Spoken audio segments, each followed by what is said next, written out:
दोस्तों, अक्टूबर 2022 में वैज्ञानिकों ने अंतरिक्ष में एक बहुत ही ब्राइट और पावरफुल फ्लैश को डिटेक्ट किया। ये इतना ब्राइट और इंटेंस था कि पूरी ह्यूमन सिविलाइजेशन ने इतना पावरफुल एक्सप्लोजन आज तक नहीं देखा था।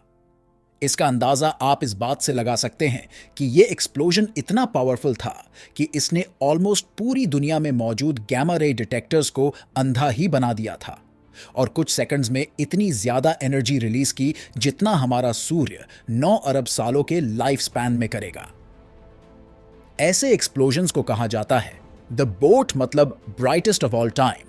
जब वैज्ञानिकों ने इस एक्सप्लोजन के होने के कारण की स्टडी शुरू की, तब एक के बाद एक मिस्ट्रीज से पर्दा उठने लगा और इसने हमारे स्टैंडर्ड मॉडल पर कई क्वेश्चन खड़े कर दिए, जैसे डार्क मैटर पार्टिकल की पॉसिबिलिटी के बारे में और ये कि गोल्ड जैसे हैवी एलिमेंट्स कैसे बने होंगे। तो ऐसी और इंटरेस्टिंग वीडियोस के लिए वीडियो को लाइक शेयर करके चैनल को सब्सक्राइब कर लें। तो चलिए हमारे साथ अनंत अंतरिक्ष के इस नए सफर पर। दोस्तों, gamma ray burst high energy gamma radiation के ब्रीफ और इंटेंस फ्लैश होते हैं जो कुछ मिलीसेकंड से कुछ मिनट तक रह सकते हैं। इस तरह का पहला फ्लैश साल 1967 में डिटेक्ट किया गया था, जब अमेरिकन सैटेलाइट, जिन्हें सोवियत यूनियन के सीक्रेट न्यूक्लियर टेस्टिंग को डिटेक्ट करने के लिए डिजाइन किया गया था, इसने इलेक्ट्रोमैग्नेटिक एनर्जी का एक अनयूजुअल पैटर्न डिटेक्ट किया। उसके बाद से ही कॉस्मोलॉजिकल कम्युनिटी का गैमा रे बर्स्ट को समझने में काफी इंटरेस्ट है, क्योंकि इससे वैज्ञानिक मैटर के स्टेट की स्टडी कर सकते हैं और ये ऐसा इवेंट है जिसे हम पृथ्वी में रिप्रोड्यूस नहीं कर सकते। और इससे वैज्ञानिकों को यह भी पता चलता है कि स्टार्स कैसे बनते हैं और यूनिवर्स के पूरे टाइमलाइन में इवॉल्व कैसे होते हैं। अब देखिए, गामा रे बर्स्ट दो तरह के होते हैं। शॉर्ट गैमा रे बर्स्ट, जो 2 सेकंड से भी कम समय के लिए होते हैं, जो या तो दो न्यूट्रॉन स्टार्स की टक्कर से प्रोड्यूस होते हैं या ब्लैक होल और न्यूट्रॉन स्टार के मर्ज होने से। और 2 सेकंड से ज्यादा समय तक रहने वाले गैमा रे बर्स्ट को लॉन्ग गैमा रे बर्स्ट कहा जाता है। ये बहुत ही विशालकाय तारों के मरने से प्रोड्यूस होते हैं और इन विशालकाय तारों के कोर के कोलैप्स होने से या तो न्यूट्रॉन स्टार्स बनते हैं या ब्लैक होल। ये आमतौर पर ऑब्जर्वेबल यूनिवर्स के छोर पर ही देखे जाते हैं, क्योंकि इनका कैरेक्टरिस्टिक लो मेटालिसिटी स्टार्स का होता है, जो तब बने थे जब इनके आसपास कम भारी एलिमेंट्स मौजूद थे।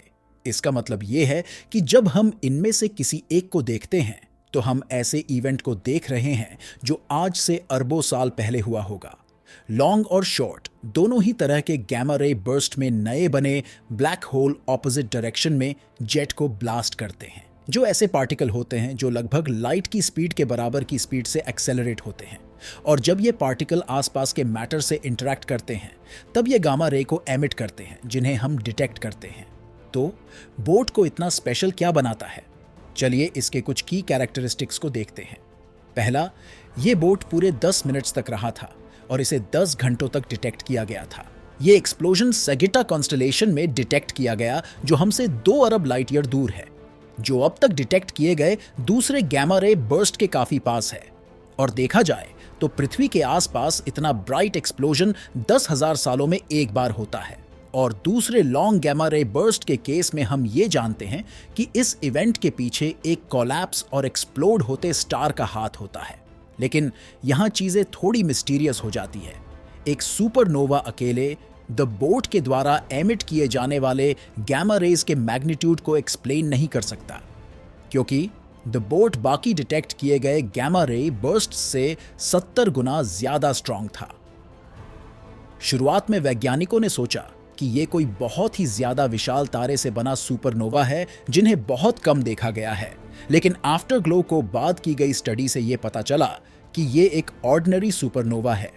और फिर क्लियर पिक्चर के लिए एस्ट्रोनॉमर्स ने जेम्स वेब स्पेस टेलीस्कोप को इस बोट के डायरेक्शन में घुमाया। जेम्स वेब के नियर इंफ्रारेड स्पेक्ट्रोग्राफ से पता चला कि इस बोट के बनने का कारण जो सुपरनोवा है वो एक एवरेज सुपरनोवा है। तो फिर इसके इतने पावरफुल फ्लैश को प्रोड्यूस करने का क्या कारण था? एक आइडिया तो ये है कि हमें यह फ्लैश बहुत बड़ा और ब्राइट दिख रहा है। इसका कारण है पृथ्वी का इस एक्सप्लोजन से रिलेटिव डायरेक्शन। लेकिन कैसे? आइए समझते हैं। देखिए, जब आप एक टॉर्च को अंधेरे में जलाते हैं तो इसकी लाइट से 1 से 2 मीटर के एरिया में उजाला हो जाता है। अब अगर इस पूरी लाइट को एक पॉइंट पर फोकस कर दें, जैसा कि एक लेजर लाइट से होता है, इससे अब ये लाइट 100 मीटर से भी दूर पहुंच सकती है। और अगर पृथ्वी इस लेजर बीम के डायरेक्ट पाथ में हो तो हमें अर्थ में लाइट की एक सुपर ब्राइट रीडिंग मिलेगी।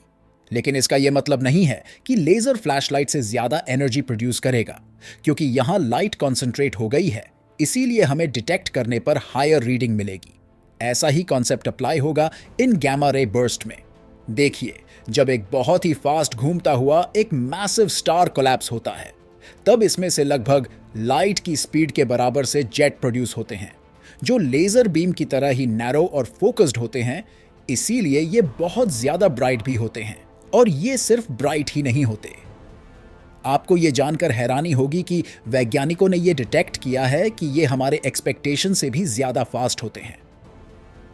2 अरब लाइट ईयर या इतने किलोमीटर का सफर करने के बाद भी इसने कुछ समय के लिए पृथ्वी के एटमॉस्फेयर को भी डिसरप्ट कर दिया था। जब इस गैमा रे बर्स्ट के पार्टिकल्स पृथ्वी के इयोनोस्फीयर से टकराए तो इसके पार्टिकल्स ने आयोनोस्फीयर को और नीचे कंप्रेस कर दिया। 2 बिलियन लाइट ईयर दूर मौजूद गैमा रे बर्स्ट के फोटॉन्स ने हमारे एटमॉस्फेयर के साथ ऐसा किया। तो सोचिए, ऐसा कुछ पृथ्वी के आसपास होता तो क्या होता। चाइना में मौजूद the large high altitude air shower observatory या LHAASO ने इनिशियल ब्लास्ट और आफ्टर ग्लो के बाद 10,000 से ज्यादा फोटॉन्स को कैप्चर किया। गैमा रे एस्ट्रोनॉमी में ऐसा पहले कभी नहीं देखा गया था। वैज्ञानिकों का यह मानना है कि यहां कोई ऐसी घटना हो रही है जिसे हम समझ नहीं पा रहे हैं। जैसे कि 2 बिलियन लाइट ईयर दूर ट्रैवल करने के बाद भी इन फोटॉन्स की ट्रेजेक्टरी में cosmic microwave background, cosmic dust particle और यूनिवर्स के फैलने के कारण होने वाले रेडशिफ्ट का कोई इफेक्ट होना चाहिए था। लेकिन ऐसा नजर नहीं आ रहा है। एक हाइपोथेसिस तो ये है कि फोटॉन्स खुद को एक हाइपोथेटिकल पार्टिकल में कन्वर्ट कर लेते हैं, जिसे कहा जाता है एक्सियन, और हमारी गैलेक्सी की मैग्नेटिक फील्ड में पहुंचकर फिर गैमा रेज में कोवर्ट हो जाते हैं। ऐसा माना जाता है कि एक्शंस बहुत ही हल्के पार्टिकल होते हैं और ये ही डार्क मैटर के लिए रिस्पॉन्सिबल होते हैं। लेकिन इनका एग्जिस्टेंस अब तक हाइपोथेटिकल है और हमारे पास इसका कोई एविडेंस नहीं है। अब ये तो हम जानते हैं कि एक मैसिव स्टार के कोलैप्स होने और ब्लैक होल बनने के कारण बोर्ड प्रोड्यूस होता है, जिसे कहा जाता है कोलैप्सर। और ये केवल लॉन्ग गैमा रे बर्स्ट नहीं प्रोड्यूस करते हैं, बल्कि ये कुछ और भी बनाते हैं, जो है गोल्ड या सोना। अब आप सोच रहे होंगे गैमा रे बर्स्ट से गोल्ड का क्या कनेक्शन है? चलिए बताते हैं।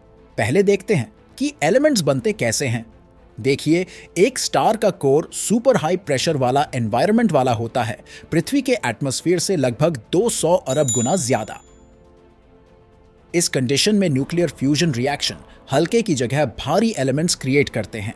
जैसे एक हीलियम एटम 4 हाइड्रोजन एटम से मिलकर बनता है।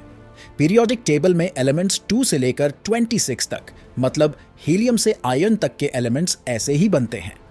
इस प्रोसेस को कहा जाता है स्टेलर न्यूक्लियोसिंथेसिस। जब हमें इस रिएक्शन में आयरन मिल जाता है, इसके बाद और हैवी एलिमेंट्स का बनना मुश्किल हो जाता है। तो सवाल ये आता है कि फिर बाकी एलिमेंट्स कैसे बनते हैं और गोल्ड जैसे हैवी एलिमेंट्स कैसे बनते हैं। फिलहाल हम 2 प्रोसेस जानते हैं जिससे ये एलिमेंट्स बनते हैं, जिसमें से फर्स्ट को जेम्स वेब स्पेस टेलीस्कोप ने हाल ही में कंफर्म भी किया है। देखिए, जब 2 अल्ट्रा डेंस न्यूट्रॉन स्टार्स आपस में टकराते हैं, तब वो बहुत ही ज्यादा अमाउंट में न्यूट्रॉन पार्टिकल्स को एमिट करते हैं। आसपास का मटेरियल इन न्यूट्रॉन्स को कैप्चर कर लेता है और उनके एटम्स को टेम्पररीली अनस्टेबल बना देता है। इसे स्टेबल करने के लिए न्यूट्रॉन्स रेडियो एक्टिव डिके के प्रोसेस से गुजरते हैं और प्रोटॉन्स और भारी एलिमेंट्स बनाते हैं। इस प्रोसेस को कहा जाता है रैपिड न्यूट्रॉन कैप्चर या आर्ट प्रोसेस न्यूक्लियोसिंथेसिस। कुछ कैलकुलेशंस के अनुसार एक न्यूट्रॉन स्टार के कोलिजन से 3 पृथ्वी के मास के बराबर के हैवी एलिमेंट्स प्रोड्यूस होते हैं। लेकिन ये एक्सप्लेनेशन भी सभी हैवी एलिमेंट्स के लिए सफिशिएंट नहीं है, क्योंकि न्यूट्रॉन स्टार्स की टक्कर होना काफी रेयर घटना है और इसे होने में अरबों सालों का समय लगता है। बहुत ही पुराने स्टार्स के ऑब्जर्वेशन से यह पता चलता है कि हैवी एलिमेंट्स ज्यादातर बाइनरी स्टार्स की टक्कर से पहले भी अंतरिक्ष के उस रीजन में मौजूद थे। तो ये कैसे हुआ? इसका कारण है द बोट। एक थ्योरी के अनुसार कोलैप्सर आर प्रोसेस न्यूक्लियोसिंथेसिस का सोर्स हो सकता है, मैसिव स्टार मरते समय चारों तरफ से एक्सप्लोडिंग गैस से घिरे होते हैं और स्टार के ब्लैक होल बनने के बाद यही मैटर ब्लैक होल के अराउंड घूमने लगते हैं, लेकिन यहां से न्यूट्रॉन डेंस विंड बाहर निकल जाती है, जिसके साथ भी आर न्यूक्लियोसिंथेसिस प्रोसेस होता है और गोल्ड, सिल्वर, प्लैटिनम जैसे एलिमेंट्स बनते हैं। लेकिन बोर्ड के स्पेक्ट्रम में हमें हैवी एलिमेंट्स के कोई ट्रेस नहीं मिले। इससे कोलैप्सर के गोल्ड मेकिंग थ्योरी पर सवाल उठने लगे और जब वैज्ञानिकों ने इसके होस्ट गैलेक्सी के स्पेक्ट्रम को देखा तो उन्होंने देखा कि यहाँ तो सबसे लोवेस्ट मेटालिसिटी है दूसरी खोजी गई होस्ट गैलेक्सीज के मुकाबले, जहाँ जहाँ गैमा रे बर्स्ट को डिटेक्ट किया गया है।